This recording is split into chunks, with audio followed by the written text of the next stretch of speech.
Assalamualaikum warahmatullahi wabarakatuh. Saya akan memaparkan materi mengenai persediaan. Dosen pengampu, Bapak Jovan Febriantoko, SEAK MACCCA.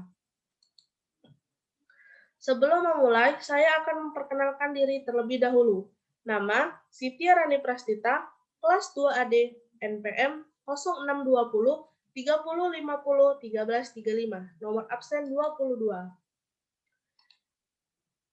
Yang pertama, kita akan membahas mengenai pengertian persediaan. Apa itu persediaan? Persediaan atau inventories merupakan item aset yang dimiliki perusahaan untuk dijual dalam kegiatan bisnis normal atau barang yang akan digunakan atau dikonsumsi dalam produksi barang yang akan dijual. Investasi dalam persediaan seringkali menjadi aset lancar terbesar dari perusahaan dagang dan manufaktur. Contoh perusahaan dagang yaitu Carrefour, dan contoh dari perusahaan manufaktur yaitu China Petroleum dan Chemical Corp atau CHN. Produsen biasanya memiliki 3 akun persediaan, yaitu bahan baku, barang dalam proses, dan barang jadi. Perbandingan penyajian aset lancar untuk perusahaan dagang dan manufaktur. Yang di sebelah kiri merupakan contoh laporan posisi keuangan perusahaan dagang dari Carrefour. Dan di sebelah kanan, contoh laporan posisi keuangan dari perusahaan manufaktur CNH Global.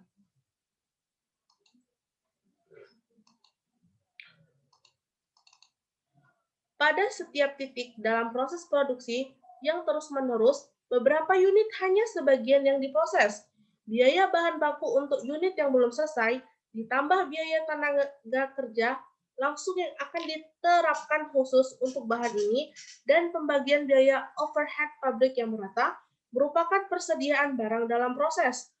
Perusahaan melaporkan biaya yang teridentifikasi dengan unit yang telah selesai, tetapi belum terjual pada akhir periode fiskal sebagai persediaan barang jadi. Ini merupakan bagian dari arus biaya melalui perusahaan dagang dan manufaktur.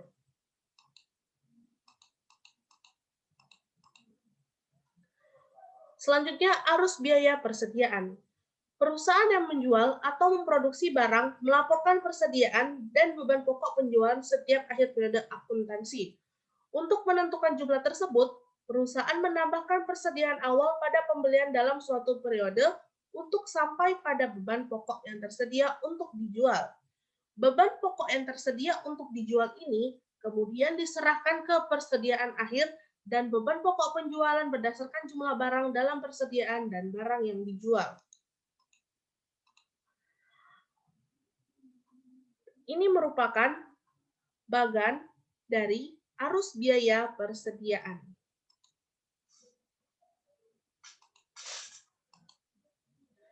Perusahaan menggunakan salah satu dari 2 jenis sistem untuk mengelola catatan persediaan akurat untuk biaya, yaitu sistem perpetual dan sistem periodik.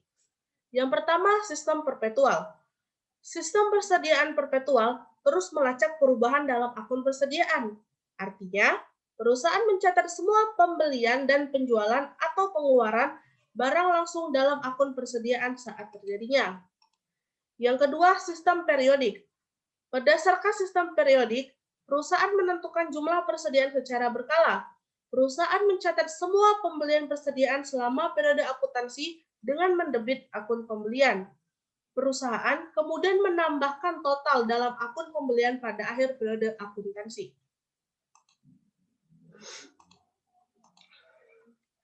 Selanjutnya, pengendalian persediaan. Pengendalian persediaan atau stock control adalah usaha yang dilakukan oleh perusahaan dalam penyediaan barang-barang yang dibutuhkan untuk proses produksi agar terpenuhi secara optimal. Proses pengendalian dilakukan dengan cara perusahaan melakukan verifikasi berkala atas catatan persediaan berdasarkan jumlah, berat, atau pengukuran aktual, dengan membandingkan jumlah yang dihitung dan catatan persediaan rinci. Perusahaan harus melakukan perhitungan fisik persediaan mendekati akhir tahun fiskal mereka untuk melaporkan jumlah persediaan dalam laporan akuntansi tahunannya dengan benar. Isu-isu dasar dalam penilaian persediaan. Yang pertama, beban pokok tersedia untuk dijual atau digunakan adalah bahan pokok yang ada pada awal periode dan bahan pokok yang diperoleh atau diproduksi selama periode berjalan. Yang kedua, beban pokok penjualan adalah selisih antara beban pokok tersedia untuk dijual selama periode berjalan dan beban pokok yang ada pada akhir periode. Selanjutnya, penilaian persediaan membutuhkan penentuan. Yang pertama, barang fisik untuk dimasukkan dalam persediaan. Yang kedua, biaya untuk dimasukkan dalam persediaan. Dan yang terakhir, asumsi arus biaya untuk diadopsi.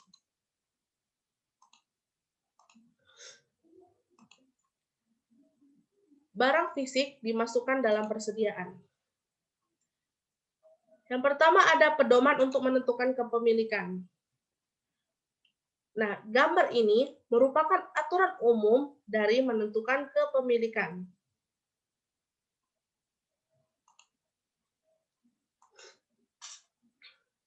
Selanjutnya ada barang dalam perjalanan. Terkadang, barang dagang yang dibeli masih dalam perjalanan dan belum diterima pada akhir periode fiskal. Barang konsinyasi. Perusahaan memasarkan produk tertentu melalui pengiriman konsinyasi. Perusahaan penerima tidak membuat akhir jurnal atas persediaan barang yang diterima. Barang-barang tersebut tetap menjadi milik pengirim sampai terjual. Bahkan, penerima harus benar-benar berhati-hati untuk tidak mencatat barang konsinyasi sebagai bagian dari persediaan. Perjanjian penjualan khusus. 3 situasi penjualan khusus untuk menentukan jenis masalah yang dihadapi perusahaan dalam praktik. Situasi tersebut yaitu, yang pertama, penjualan dengan perjanjian pembelian kembali. Yang kedua, penjualan dengan tingkat imbal hasil yang tinggi. Dan yang terakhir, penjualan secara angsuran. Selanjutnya, pengaruh kesalahan persediaan. Yang pertama, kesalahan penyajian persediaan akhir. Jika persediaan akhir dilaporkan terlalu rendah, modal kerja dan rasio lancar juga terlalu rendah. Jika beban pokok penjualan dilaporkan terlalu tinggi, maka laba neto terlalu rendah. Yang kedua, kesalahan penyajian pembelian dan persediaan. Misalkan perusahaan tidak mencatat sebagai pembelian atas barang-barang tertentu yang dimilikinya dan tidak menghitung barang-barang tersebut dalam persediaan akhir, maka pengaruh terhadap laporan keuangan yakni sebagai berikut.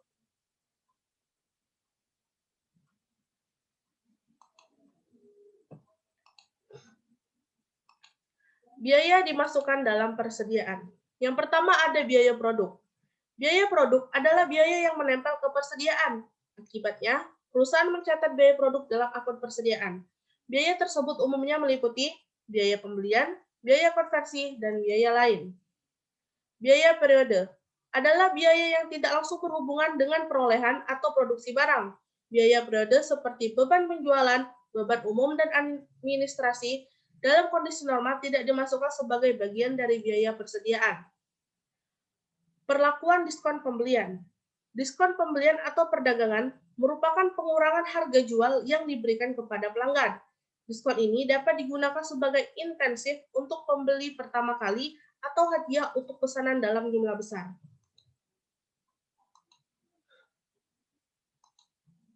Selanjutnya, jenis metode dalam persediaan.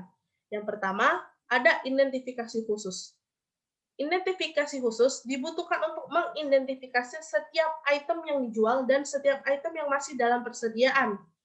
Metode ini hanya dapat digunakan dalam kondisi yang praktis untuk memisahkan item tertentu secara fisik berdasarkan pembelian berbeda yang dibuat. Nah, ini merupakan contoh pencatatan persediaan menggunakan metode identifikasi khusus.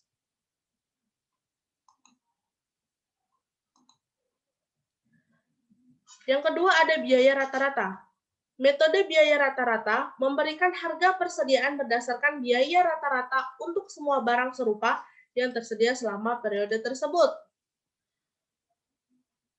Ini merupakan contoh dari pencatatan persediaan menggunakan metode rata-rata tertimbang persediaan periodik.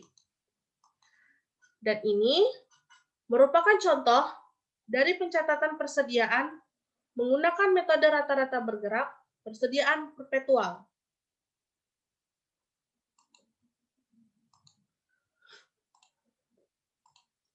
Selanjutnya, first in, first out atau FIFO. Metode FIFO mengasumsikan bahwa perusahaan menggunakan barang dalam urutan pembeliannya. Dengan kata lain, metode FIFO mengasumsikan bahwa barang pertama yang dibeli adalah yang pertama digunakan pada perusahaan manufaktur atau yang pertama dijual pada perusahaan dagang. Ini merupakan contoh pencatatan persediaan menggunakan metode FIFO persediaan periodik. Dan ini merupakan contoh pencatatan persediaan menggunakan metode FIFO persediaan perpetual.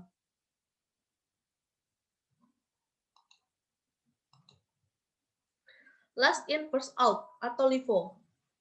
Metode LIFO menyesuaikan beban pokok yang terakhir dibeli terhadap pendapatan.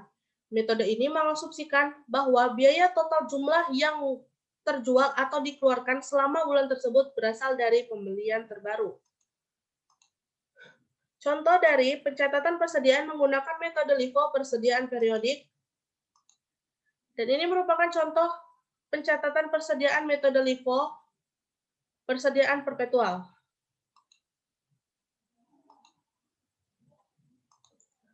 Isu khusus terkait LIFO. Yang pertama ada cadangan LIFO. Perbedaan antara metode persen yang digunakan untuk tujuan pelaporan internal dan LIFO dicatat dalam akun penyisian untuk mengurangi persediaan ke LIFO atau cadangan LIFO. Perubahan dalam saldo penyisian dari satu periode ke periode berikutnya adalah pengaruh LIFO atau LIFO efek.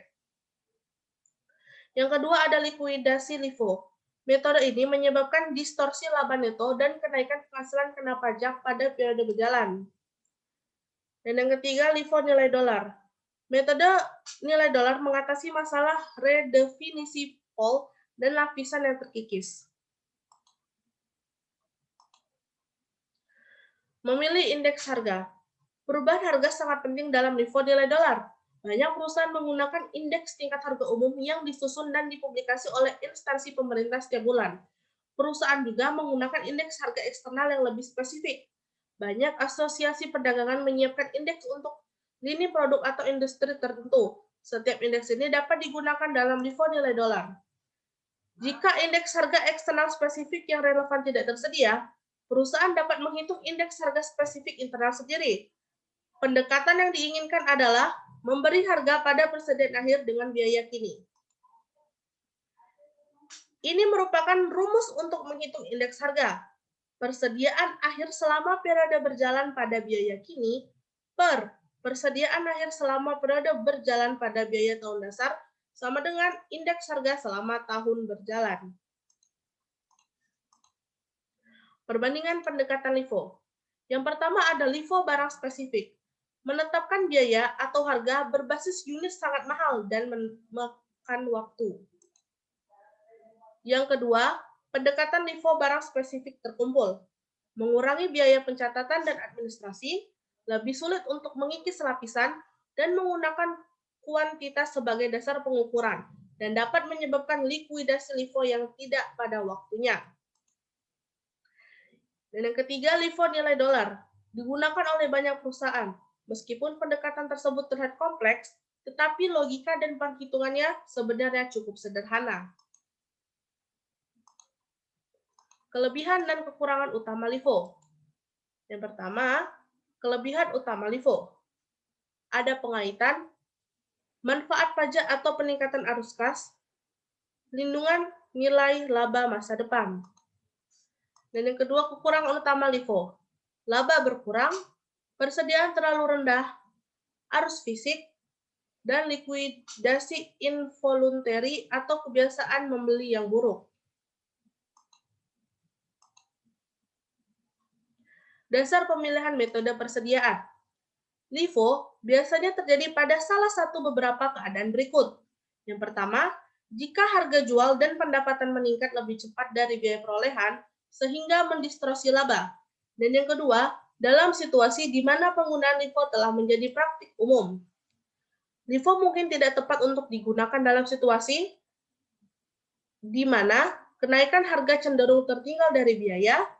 Dan yang kedua, dalam situasi di mana metode identifikasi menjadi praktik umum.